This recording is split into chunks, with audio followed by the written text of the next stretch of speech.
If you know anything about the philosophy of music driving liturgy, it's probably, well, kind of two things. One, that it's a music of affirmation, kind of in the wake of a sort of absolute nihilism that black metal represents.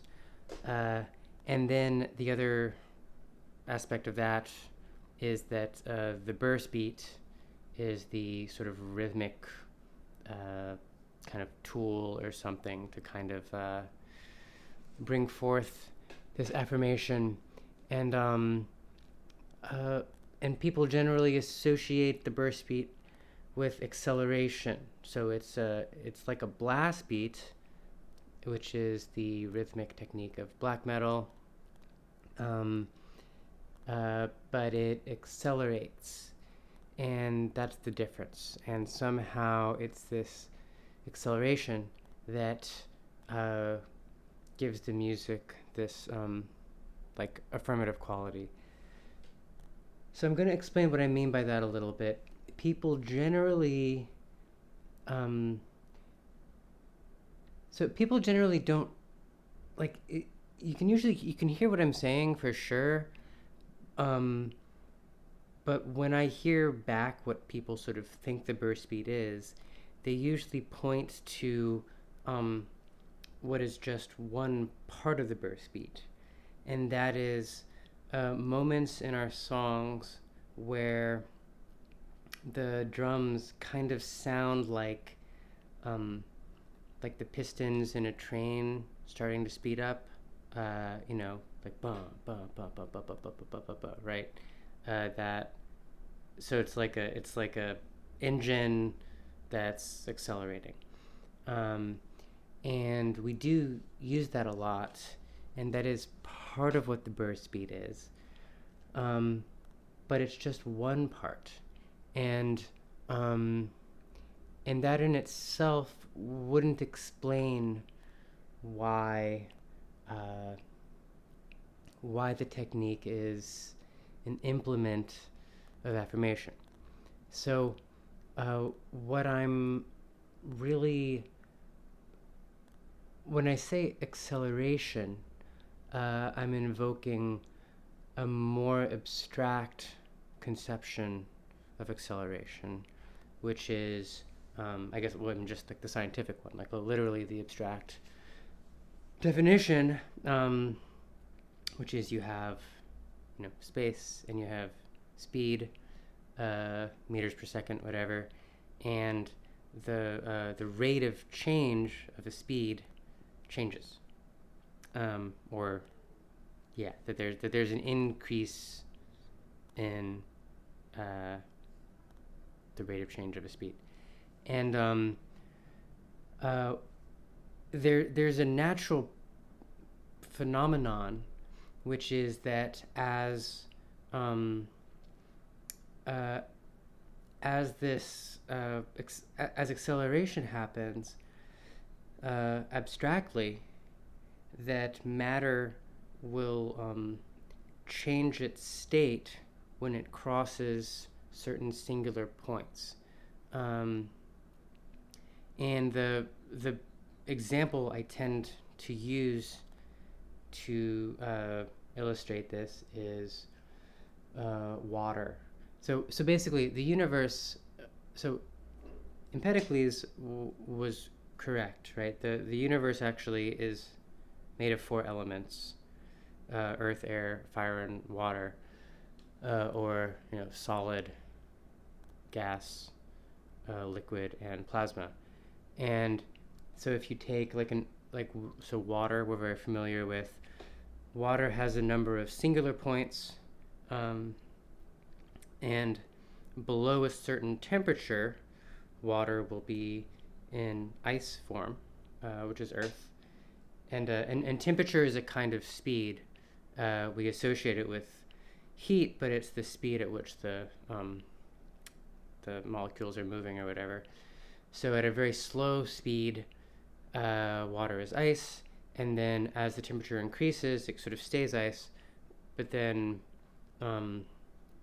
above the freezing point, it becomes a liquid, and then at the boiling point, we use it to cook. It boils, and then it becomes gas, and then there's another singular point above gas where the um, the heat is so much that the strong force is overwhelmed, and the atom just kind of blows apart, and it becomes plasma.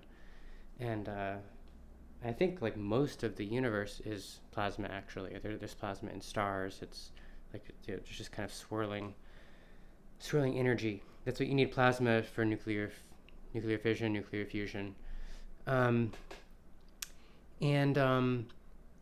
so that's that phenomenon is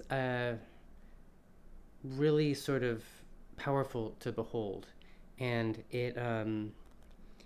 that's a physical version of it. In the biological realm, you can in the biological realm the same thing happens, but it's not states of matter. It's sort of it's behaviors. So the obvious easy one again is like the locomotion of a horse, that at a certain actual speed, it's maybe idling, and then it's walking, and then it's cantering, then it's galloping. That as you sort of increase the speed, something about the sort of material loop that's kind of ongoing has to change, and then if you have a materialist theory of history, which is Marx's one of his two great contributions to philosophy, you can see that perhaps history is developing in the same way, and that there was a singularity. So as society becomes more differentiated and complex and productive, that you have sort of tribal societies, then feudal ones, and then capitalism, and then now we're kind of at this. We're at kind of the plasma point or whatever, where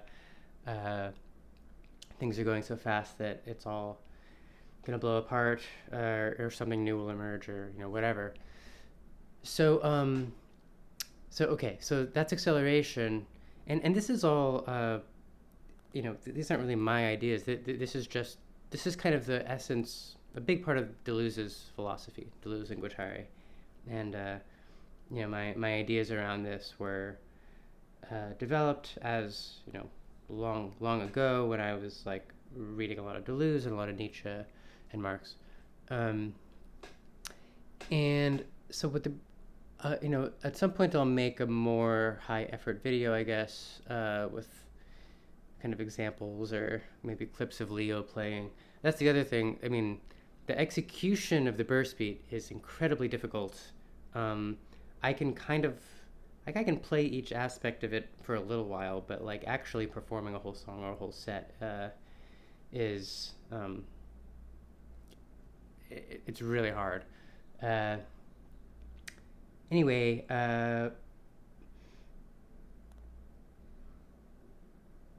so what the burst beat is it's like there are several states. I have names. They're called crush, blast, grind, flourish, chaos, acceleration, and I use those. Each of those represents basically sort of a different speed of blast beat.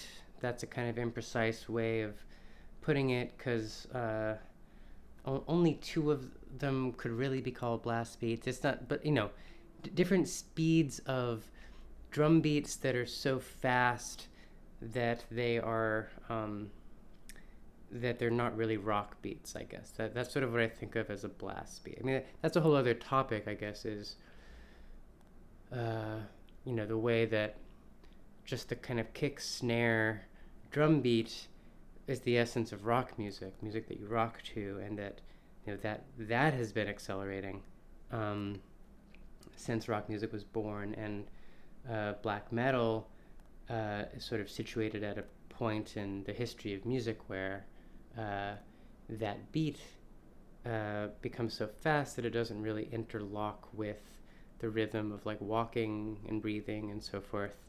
That was the whole point. Um, and that's kind of looping in. You know, if world history uh, develops according to this logic, and that's where black metal kind of enters the scene in terms of sort of becoming a kind of vehicle for world history to continue, with like rock transforming into something else. Um, and But then I'm kind of trying to enhance, kind of change what the blast beat is, so that it's not stuck in just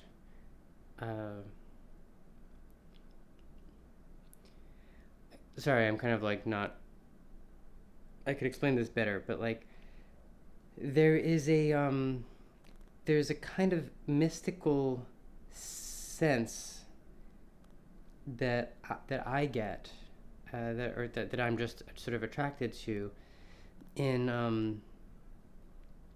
observing the sort of traversals of these singular points, right? Like we kind of take it for granted that you can freeze and boil water, because we do that all the time. That's like a fundamental aspect of human life.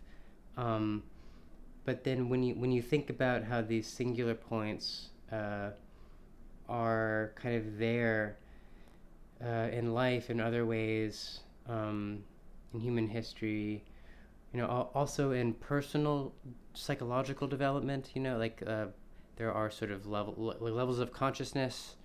We sort of have insights, and then you're somebody else, and so there's also the development of the soul, which is actually a huge part of it. I kind of can't believe I didn't mention that when I was talking about the other ones. But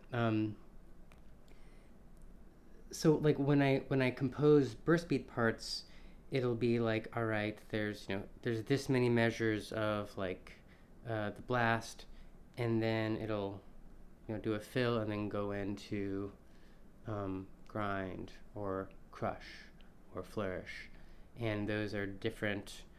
They're different states of matter, basically. They're different, like, cantering versus galloping versus walking, kind of thing.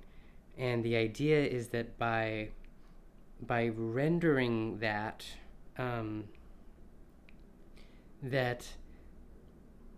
something of the insight comes across, that like what can seem like it's fixed in like the way things are, actually isn't fixed. Because like states. This is, I guess, maybe I could have said this earlier, but like that, like it can seem there are structures that seem like they're absolute, but if you push them harder, if you kind of push them to their limits, they actually evaporate, and they're not destroyed. They blossom into a different structure, maybe one that's better, and you can't like necessarily do that by analyzing them. You just sort of have to like push them to their limit. Like working out is kind of like this in a way, where like you just kind of can make your body become more muscular, more flexible, or whatever it is, by like just sort of going. And then there's like a response from matter that that is the blossoming of a new form. And you didn't create that form, you just sort of were living in faith, basically, and sort of living in a willingness that kind of maybe came from a divine place, or a place of determination or something, that there wasn't part of that system that that causes it to evolve. And so the burst beat is, I like, part of me wants to say it's a rendering of the kind of materialist metaphysics I'm describing, like a demonstration of it, an instance of it. But it's also, because it itself is such a kind of frenzied thing, it's also like it's meant to be sort of an enzyme that it's supposed to kind of like uh, somehow enter that kind of chaos into the system in a way that sort of opens things up. And then it's about freedom. And I don't know. I mean, I think it's supposed to speak for itself, and I mean, my view is that it does speak for itself, um, or that it does do what I want it to do, um, without me having to explain it, in kind of creating the like kind of ecstatic experience that if you have the ear for it, you could have when you're watching liturgy or listening to liturgy. Um, but but the theoretical side of it is important too. So um, yeah. So the burst beat, there's a little bit about the idea of the burst beat as an accelerating blast beat, and of its implementation um, uh, as connected to some kind of materialist ethics of freedom.